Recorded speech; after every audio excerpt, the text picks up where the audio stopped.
Hi all, this is Korean lesson number 11 and we will talk about imnida and imnika. Ka-remember pa mo sa katong lesson number 9, katong iyeyo, anyeyo? Same ra siya meaning either is, or are. Kani silang iyeyo, anyeyo, or imnika and imnida, same ra sila. Pero ang imnida and imnika is very formal, like super formal siya. And ato ning hisgutan sa kaning video. Let's start. So imnida and imnika is used as is, or are. Same ra siya sa iyeyo, anyeyo. By the way, iyeyo, anyeyo kay formal pod, pero kaning imnida, imnika, kay very, very formal. So, dili siya normally nga ginagamit, pero i-learn na gyapon nato ni kay basin dig magamit ni ninyo. So, mugamit tag imnida if statement atong iingon. Dili question. Then, if mangutana ta, ang ato ang gamiton or isumpay is imnika. For example, kani nga sentence, 이름이 무엇입니까? Question man, di ba? So, ang imuha pong itubag, kunwari, imong name, kani mo siya, what is your name? Yung imo itubag is, kunwari, kani imong name, 김영수입니다. Nag-guess ninyo? And kani siya guys, sayo na ni siya isumpay, kay dili na ka maghunhaw na og unsay last letter, vowel ba or consonant. Diretso ra siya sumpay. So, maski pag vowel or consonant ang last nga letter, imnida ra gyapon ang imong isumpay sa imong tubag, then sa imuhang question is imnika. Dali ra magets na. So, if kuanon pa nato, if simple pag yun nato ang kanang pag-explain, ang imnida is either is, or are. Then, ang imnida is, pwede na siya, is it? Or, am I? Or, are you? Mo na siya, guys. Ako aning gitudlo ninyo, guys. Kaya naman iuban mga Korean nga mugamit ani, especially if strangers bitaw.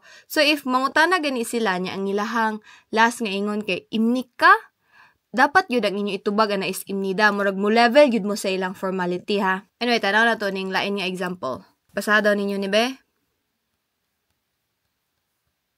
학생입니까? 학생입니까 means, are you a student? A student? Yan, itubag ka og. 네, 저는 중학생입니다. Remember mo, kabantay mo nga same na siya example sa iyeyo, anyeyo. Same na siya, guys.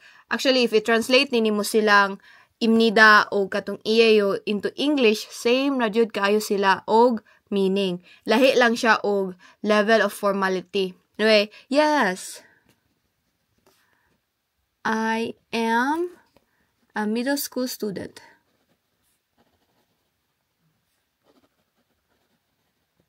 Tubago na to ning number 1 nga question. Pangutana ko ninyo ha.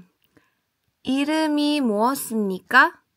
Tubaga daw ninyo ni. Isuwat ang inyong tubag sa inyong notebook. For example, ako, mayingon ko og 화진입니다. Kita mo, nga naa siya last letter niya is consonant imnida gyapon, whereas diri kay vowel man ang last pero imnida ra gyapon. So di na ninyo ni hunaw-naon if vowel ba or consonant. Dito ra sumpay and itapad siya guys ha. Take note guys, ang imnida or imnika, ang inyuha rang sumpayan ani ha is katong mga noun plus imnida or imnika. Lahi po ang imong isumpay sa mga verb or adjectives, pero ay sa ninyo na naabasa kay kani imnida or imnika o katong iyeyo-yeyo. Tagalan lang po na ito ako para makaremember mo. Iyeyo or yeyo, noun ra ang iyang sumpayan. Ang imnida o imnika, noun ra sa inyong sumpayan. Di mo musumpay gamit ani nilang upat if verb or adjective guys ha. Katong mga words nga action o katong mga words nga nag-describe. Gets ra guys? Ani sa lang tataman. Very short rata today guys. Kay if mo dig deeper, magudadaghan kitag maigo nga maglibog mo. Mao nang mas better nga basic ra nga information atong tun-an karon then ato ra siyang hinahinayan o tackle. And sa mga niabot og lesson 11, good job kay ninyo guys. So mo to siya guys. Bye.